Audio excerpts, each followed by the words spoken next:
ആദ്യമായി ശ്രീനാരായണ സന്ദേശവും ദർശനവുമൊക്കെ എനിക്ക് പറഞ്ഞു തന്ന, എന്നെ പഠിപ്പിച്ച എൻ്റെ ആദരണീയനായ ഗുരുനാഥൻ ശ്രീമദ് സാന്ദ്രാനന്ദ സ്വാമികൾക്ക് പ്രണാമം അർപ്പിച്ചുകൊണ്ട് ഞാൻ തുടങ്ങുകയാണ്. കാരണം എത്ര നമ്മുടെ ശ്രീനാരായണ ഭക്തർക്ക് അറിയാമോ എന്നെനിക്കറിയില്ല, ഇന്ന് ലോകത്ത് ആത്മോപദേശ ശതകത്തെ സംബന്ധിച്ചിട്ടുള്ള പ്രഭാഷണങ്ങളിൽ ലോകം കാതോർത്ത് കേൾക്കുന്നത് ശ്രീമദ് സാന്ദ്രാനന്ദ സ്വാമികളുടെ പ്രഭാഷണ പരമ്പരകളാണ്. അത് കേരളം മാത്രമല്ല, ഇന്ത്യ മാത്രമല്ല, ലോകത്തുള്ള മുഴുവൻ മനുഷ്യരും ജാതിക്കും മതത്തിനും ഒക്കെ അതീതമായി ആത്മോപദേശം ശതകം പഠിക്കുവാനും മനസ്സിലാക്കുവാനും ഒരുമയുടെ സന്ദേശം നൽകുന്ന അദ്ദേഹത്തിൻ്റെ പ്രഭാഷണങ്ങൾക്ക് വലിയ സ്വീകാര്യതയാണ് ലോകത്ത് വന്നിട്ടുള്ളത്.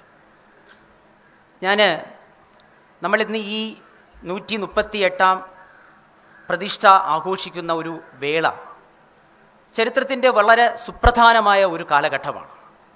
കാരണം ഇതിനു മുമ്പ് ശ്രീനാരായണ ഗുരുദേവൻ ഇഹലോക വാസം കഴിഞ്ഞതിന് ശേഷം അദ്ദേഹത്തിൻ്റെ ദർശനങ്ങൾക്കും അദ്ദേഹത്തിൻ്റെ പ്രഭാഷണങ്ങൾക്കും അദ്ദേഹത്തിൻ്റെ ദൂതുകൾക്കും ഇത്രയും ആഗോളതലത്തിൽ അംഗീകാരം കിട്ടിയിട്ടുള്ള ഒരു കാലഘട്ടമില്ല.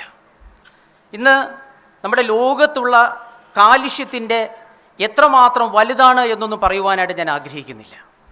പക്ഷേ ആ കാലുഷ്യത്തിൻ്റെ ഇടയിൽ, ആ വിഭാഗീയതയുടെ ഇടയിൽ എല്ലാവരെയും ചേർത്തിണക്കുന്ന ഒരു കൈക്കുമ്പിളിൽ എന്ന പോലെ മനുഷ്യരാശിയെ മുഴുവൻ ചേർത്തിണക്കുവാൻ കഴിയുന്ന ശക്തിയുള്ള, തേജസ്സുള്ള, ഓജസ്സുള്ള ദർശനമെന്ന് പറയുന്നത് ശ്രീനാരായണ ഗുരുദേവൻ്റെ ദർശനങ്ങളാണ് എന്ന് ലോകം അംഗീകരിക്കുന്ന ഒരു കാലയളവാണ്.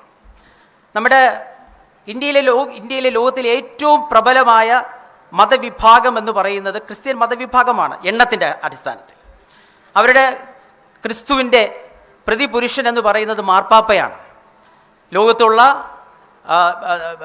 ലോകത്തുള്ള ക്രിസ്ത്യാനികളുടെ അവതാര പുരുഷൻ എന്ന് പറയുന്നത് ആ മാർപ്പാപ്പ, അദ്ദേഹം ഈ കഴിഞ്ഞ നമ്മുടെ ഇപ്പോഴത്തെ മാർപ്പാപ്പ ഗുരുദേവൻ്റെ പ്രഭാഷണങ്ങളും ആ പ്രഭാഷണങ്ങളെ അനുബന്ധിച്ച് എഴുതിയിട്ടുള്ള ഗ്രന്ഥങ്ങളുമെല്ലാം അദ്ദേഹം വിളിച്ചു വരുത്തി, അത് പഠിച്ചു. അത് പഠിച്ചതിന് ശേഷം നമ്മുടെ ശ്രീനാരായണ ധർമ്മയോഗത്തിൻ്റെ ആചാര്യന്മാരായിട്ടുള്ള സന്യാസി വര്യന്മാരെ എല്ലാം അദ്ദേഹത്തിൻ്റെ കത്തീഡ്രലിൽ വിളിച്ചു വരുത്തുകയുണ്ടായി. സാധാരണഗതിയിൽ നമ്മൾ ടി വിയൊക്കെ കാണുമ്പോൾ അറിയാം, പോപ്പ് നമ്മുടെ മാർപ്പാപ്പ അദ്ദേഹത്തിൻ്റെ വിശ്വാസികളോട് സംസാരിക്കുന്നത് അദ്ദേഹം താമസിക്കുന്ന കെട്ടിടത്തിൻ്റെ കിളിവാതിൽ കൂടിയാണ്. നേരിട്ടുള്ള ദർശനം അദ്ദേഹത്തിൻ്റെ വിശ്വാസികൾക്കുമില്ല. പക്ഷേ നമ്മുടെ യോഗത്തിൻ്റെ ആചാര്യന്മാരായിട്ടുള്ള സന്യാസി വര്യന്മാർ അദ്ദേഹത്തിൻ്റെ ക്ഷണം സ്വീകരിച്ചെത്തിയപ്പോൾ അദ്ദേഹം നേരിട്ട് അവരെ കാണുകയും അദ്ദേഹം എഴുതി തയ്യാറാക്കിയിട്ടുള്ള ഒരു പ്രസംഗം അവരുടെ മുമ്പിൽ പ്രസംഗിക്കുകയും ചെയ്തു.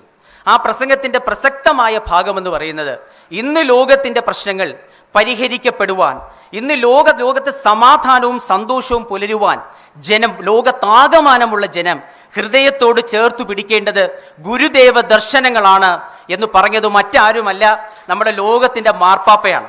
അവിടെയും തീർന്നില്ല, നമ്മളെല്ലാവരുടെയും സ്വപ്നമാണ് ഓക്സ്ഫോർഡ് യൂണിവേഴ്സിറ്റി. ആ ഓക്സ്ഫോർഡ് യൂണിവേഴ്സിറ്റിയിൽ ഈ പറയുന്ന സന്യാസി വര്യന്മാരെ വിളിച്ചു വരുത്തി അവരൊരു ഫാക്കൽറ്റി തുടങ്ങാൻ പോവുകയാണ്. ശ്രീനാരായണ ഗുരുദേവന്റെ പ്രസംഗങ്ങളും അദ്ദേഹത്തിന്റെ സഞ്ചാരപഥങ്ങളെയും സംബന്ധിച്ചിട്ട് ഒരു ഫാക്കൽറ്റി തുടങ്ങുവാൻ പോവുകയാണ്. അത്തരത്തിലുള്ള ഒരു ഫാക്കൽറ്റി നമ്മുടെ പ്രബലമായിട്ടുള്ള പല മതങ്ങൾക്കും ഇല്ല എന്നുകൂടി നിങ്ങൾ മനസ്സിലാക്കണമെന്ന് ഞാൻ പറയുകയാണ്. അവിടെയും തീർന്നില്ല, നമ്മുടെ ലോകത്തിലെ സമ്പന്ന രാഷ്ട്രമെന്ന് പറയുന്ന ആസ്ട്രേലിയ ഉണ്ട്. ആ ആസ്ട്രേലിയൻ പാർലമെന്റിൽ ഗുരുദേവനെ അനുസ്മരിച്ചുകൊണ്ടുള്ള ഒരു പ്രഭാഷണം നടത്തുകയുണ്ടായി. അവിടെ അവർ മാത്രമല്ല, 16 രാജ്യങ്ങളിൽ നിന്നുള്ള പ്രതിനിധികളെ അവിടെ പങ്കെടുപ്പിച്ചു. ആ പ്രതിനിധികളെ പങ്കെടുപ്പിച്ച് അതും അവിടെയും നിന്നില്ല, അദ്ദേഹത്തിന്റെ ബഹുമാനാർത്ഥം ആസ്ട്രേലിയൻ പാർലമെന്റ് ഒരു സ്റ്റാമ്പ് ഇറക്കുവാൻ തീരുമാനിച്ചു. ഞാൻ ഒരു കാര്യം മാത്രം പറഞ്ഞുകൊണ്ട് ഞാൻ എൻ്റെ വാക്കുകൾ അവസാനിപ്പിക്കുവാൻ ആഗ്രഹിക്കുന്നു. ഗുരുദേവന്റെ മഹത്വവും ഉന്നത ശീർഷത്വവും മനസ്സിലാക്കണമെങ്കിൽ അദ്ദേഹത്തിനെ സന്ദർശിച്ചിട്ട് 3 ആളുകളുടെ ഒരു കാര്യം മാത്രം പറഞ്ഞുകൊണ്ട് ഞാൻ അവസാനിപ്പിക്കാം. അതിലൊന്ന്, ഋഷ്യതുല്യനായ കവി എന്ന് പറയുന്നത് ഡോക്ടർ രവീന്ദ്രനാഥ ടാഗോർ. 1913 അദ്ദേഹത്തിൻ്റെ ഗീതാഞ്ജലി എന്ന കവിതാ സമാഹാരത്തിന് നൊബേൽ സമ്മാനം കിട്ടിയത്. ആ നൊബേൽ സമ്മാനം കിട്ടിയിട്ടുള്ള ലോകം ആദരിക്കുന്ന ശ്രീ രവീന്ദ്രനാഥ ടാഗോർ ഈ ഇന്ത്യ മഹാരാജ്യത്ത് ഈ കൊച്ചു കേരളത്തിൽ നമ്മുടെ ശിവഗിരി കുന്നിൽ വന്ന് ശ്രീനാരായണ ഗുരുദേവനെ കാണാനുള്ള ആഗ്രഹം പ്രകടിപ്പിച്ചു. അദ്ദേഹം ബന്ധപ്പെട്ടത് നടരാജ ഗുരുവിനെയാണ്. എനിക്ക് അദ്ദേഹത്തിനെ കാണണം. ഒരു പ്രാവശ്യം അദ്ദേഹം വരാൻ തയ്യാറായപ്പോൾ അദ്ദേഹം രോഗബാധിതനായി. അങ്ങനെ അതിനുശേഷം 1922 അദ്ദേഹത്തിന് നൊബേൽ സമ്മാനം എല്ലാം കഴിഞ്ഞ് കിട്ടിയതിന് ശേഷം 1922 നവംബർ മാസം 15 അദ്ദേഹം ഗുരുവിനെ കാണുവാനായിട്ട് അദ്ദേഹം നമ്മുടെ ശിവഗിരിയിലെത്തി. അവർ തമ്മിൽ കണ്ടപ്പോൾ അതിന് ചരിത്രം രേഖപ്പെടുത്തിയിരിക്കുന്നത് അവർ തമ്മിൽ വലിയ സംഭാഷണമൊന്നും ഉണ്ടായിരുന്നില്ല. ധ്യാനനിരതനായി കണ്ണുകളിൽ നോക്കി ശ്രീനാരായണ ഗുരുദേവനും രവീന്ദ്രനാഥ ടാഗോറും നേർ നിന്നു. അതിനുശേഷം ശ്രീ രവീന്ദ്രനാഥ ടാഗോർ ആ ശിവഗിരിയിലെ സന്ദർശന ബുക്കിൽ അദ്ദേഹം ഇങ്ങനെ എഴുതി: I had the opportunity to travel throughout the world.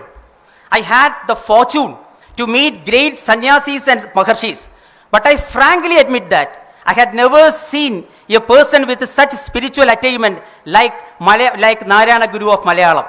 അദ്ദേഹം പറഞ്ഞത്, എനിക്ക് ലോകത്തിന്റെ മുഴുവൻ ഭാഗങ്ങളിലും സഞ്ചരിക്കുവാനുള്ള അവസരം ലഭിച്ചിട്ടുണ്ട്. അത്തരം സന്ദർഭങ്ങളിൽ ഒരുപാട് ഋഷ്യവര്യന്മാരെയും സന്യാസിമാരെയും കാണുവാനുള്ള അവസരം എനിക്ക് ലഭിച്ചിട്ടുണ്ട്. ആധ്യാത്മികതയിൽ ശ്രീനാരായണ ഗുരുദേവനേക്കാൾ വലിയ ഒരാളിനെ എനിക്ക് കാണാൻ കഴിഞ്ഞിട്ടില്ല എന്നുള്ളത് മാത്രമല്ല, അദ്ദേഹത്തിനോട് താരതമ്യം ചെയ്യാൻ പോലും കഴിയുന്ന ആധ്യാത്മിക സിദ്ധിയുള്ള ഒരാളിനെ എനിക്ക് കാണുവാൻ കഴിഞ്ഞിട്ടില്ല എന്നാണ് അദ്ദേഹം രേഖപ്പെടുത്തിയിട്ടുള്ളത്. രണ്ടാമത്തെ സന്ദർശനം എന്ന് പറയുന്നത് നമ്മൾ പലരും സൗകര്യപുരം മറക്കുന്ന ഒരു സന്ദർശനമാണ്. അത് നമ്മുടെ വൈക്കം സത്യാഗ്രഹത്തിന്റെ വേളയിൽ അദ്ദേഹത്തിനെ കാണുവാനായിട്ട് എത്തി. അത് മറ്റൊരുമല്ല, ഭാരതകേസരി മന്നത്ത് പത്മനാഭൻ. അദ്ദേഹം നയിച്ചിട്ടുള്ള സവർണ ജാഥ തലസ്ഥാന നഗരിയിൽ എത്തിയപ്പോൾ അതിന് സ്വീകരണം കൊടുത്തത് ശിവഗിരി കുന്നിലാണ്. അവര് 1924 നവംബർ മാസം 1 വൈക്കത്ത് നിന്ന് അവർ ആ ജാഥ ആരംഭിച്ചത്. NSSന്റെ അംഗങ്ങൾ, അന്ന് അതിന് നേതൃത്വം കൊടുത്തത് NSSന്റെ ജനറൽ സെക്രട്ടറി, അതിന്റെ കമാൻഡർ ആയിരുന്നിട്ടുള്ള ശ്രീ മന്നത്ത് പത്മനാഭനാണ്. അവരുയർത്തിയൊരു മുദ്രാവാക്യമുണ്ട്: മരണത്തെക്കാൾ ഭയാനകം തീണ്ടൽ പലക നിൽക്കുന്നത് കാണുമ്പോൾ. അതാണ് അവർ വിളിച്ചൊഴിച്ച മുദ്രാവാക്യം. തീണ്ടൽ പലക നമ്മുടെ വഴിയോരങ്ങളിൽ നിൽക്കുമ്പോൾ കാണുമ്പോൾ ഞങ്ങൾക്ക് മരണത്തെക്കാൾ ഭയാനകമായിട്ടാണെന്ന് തോന്നുന്നതെന്ന് പറഞ്ഞത്. നമ്മുടെ ഭരണഘടന വന്നിട്ടില്ല, തീണ്ടൽ നിയമം മൂലം ഇല്ലാതാക്കിയിട്ടില്ല. അന്ന് ശ്രീനാരായണ ദർശനങ്ങളുടെ ശക്തി അറിഞ്ഞുകൊണ്ട് മുഴുവൻ സമൂഹവും ഉയർത്തെഴുന്നേറ്റ് ഒരു മനസ്സോടുകൂടി നടത്തിയിട്ടുള്ള സമരമായിരുന്നു വക്കം സത്യാഗ്രഹം. ആ വക്കം സത്യാഗ്രഹത്തിന്റെ പ്രോക്താവ് ശ്രീനാരായണ ഗുരുദേവനായിരുന്നു. അവരെത്തി ശിവഗിരി കുന്നിലെത്തി. ശ്രീ ഗുരുദേവൻ അവരെ സ്വീകരിച്ചു. അവർ നടത്തിയിട്ടുള്ള ജാഥയ്ക്ക് നന്ദി പറഞ്ഞു. അതും ചരിത്രമാണ്. മൂന്നാമത്തെ ഒരു ചരിത്രത്തിന്റെ കാര്യം കൂടി ഞാൻ പറഞ്ഞുകൊണ്ട് എൻ്റെ വാക്കുകൾ ഞാൻ അവസാനിപ്പിക്കാൻ. ഗാന്ധിജിയുമായിട്ടുള്ള അദ്ദേഹത്തിന്റെ കൂടിക്കാഴ്ച. അത് 1925 ഈ വൈക്കം സത്യാഗ്രഹത്തിന്റെ ഭാഗമായിട്ടാണ് ശ്രീ മഹാത്മാഗാന്ധിജി ശിവഗിരി കുന്നിലെത്തിയത്. അദ്ദേഹത്തിന് ഒരു വലിയ സംശയമുണ്ടായിരുന്നു. ഈ ജാതി വ്യവസ്ഥയിൽ ഒരു സത്യമില്ലേ? അത് ഒരു ഡിവിഷൻ ഓഫ് ലേബർ, ജോലി സംബന്ധമായിട്ടുള്ള വേർതിരിവിനപ്പുറത്തേക്ക് അതിനെ കാണേണ്ടതായിട്ടുണ്ടോ?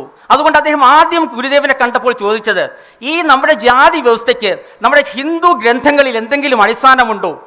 ഗുരുദേവൻ പറഞ്ഞു, ഞാൻ ആധികാരികമായി പറയുന്നു, ഇന്ത്യയിലെ മുഴുവൻ ഹിന്ദു ഗ്രന്ഥങ്ങൾ എടുത്തിരുന്നാലും, നമ്മുടെ വേദങ്ങൾ എടുത്താലും, ഉപനിഷത്തിലെടുത്താലും, ശ്രുതികൾ എടുത്തിരുന്നാലും ജാതി വ്യവസ്ഥയ്ക്ക് അതിൽ അടിസ്ഥാനമില്ല.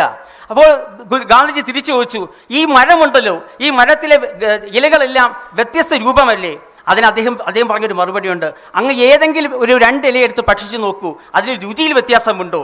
ഈ ലോകത്തിലുള്ള മനുഷ്യരുടെ എല്ലാം ആന്തരിക ഉണ്മയായിട്ടുള്ള ജീവന്റെ തുടിപ്പ് ഒന്നു മാത്രമാണ്. അവിടെ ജാതിയില്ല, മതമില്ല. ഗാന്ധിജിയെ സംബന്ധിച്ചിടത്തോളം ജാതി വ്യവസ്ഥയ്ക്കെതിരായിട്ടുള്ള ഒരു മനോഭാവം ഉണ്ടാകുവാനുള്ള കാരണം ശ്രീനാരായണ ഗുരുദേവന്റെ ആ എക്സ്പ്ലനേഷൻ ആയിരുന്നു എന്ന് ചരിത്രം രേഖപ്പെടുത്തിയിട്ടുണ്ട്. ഞാനൊന്ന് ഒരു കാര്യം മാത്രം പറഞ്ഞുകൊണ്ട് ഞാൻ എൻ്റെ വാക്കുകൾ അവസാനിപ്പിക്കുന്നു. എന്നൊക്കെ നമ്മുടെ നാട്ടിൽ വിപ്ലവകരമായ മാറ്റങ്ങൾ ഉണ്ടായിട്ടുണ്ടോ, നവോത്ഥാനം ഉണ്ടായിട്ടുണ്ടോ, അന്നൊക്കെ ശ്രീനാരായണ ഗുരുദേവന്റെ ആ ദർശനങ്ങൾ മുഴുവൻ സമൂഹവും അംഗീകരിച്ചതിന്റെ ഫലമായിട്ടാണ്. അത്തരത്തിൽ ഇന്ന് നമുക്ക് കിട്ടിയിരിക്കുന്ന ഈ ഗുരുദേവ ആ സന്ദേശങ്ങളുടെ പ്രസക്തി വർദ്ധിപ്പിക്കുവാനുമായിട്ട് ഈ സമൂഹം ജാതിക്കും മതത്തിനും അതീതമായി ഒറ്റക്കെട്ടായി ആ ദർശനങ്ങളുടെ ലോകത്താകമാനം അംഗീകരിച്ച ദർശനങ്ങൾ മുന്നോട്ട് കൊണ്ടുപോകാൻ കഴിയട്ടെ എന്ന് മാത്രം പറഞ്ഞുകൊണ്ട് എനിക്ക് തന്നിട്ടുള്ള ഈ അസുലഭമായ നിമിഷം എൻ്റെ ജീവിതത്തിൻ്റെ അസുലഭ ഭാഗ്യമായി കണ്ടുകൊണ്ട് ഞാൻ എൻ്റെ വാക്കുകൾ അവസാനിപ്പിക്കുന്നു. നിങ്ങൾക്ക് എൻ്റെ വിനീതമായി.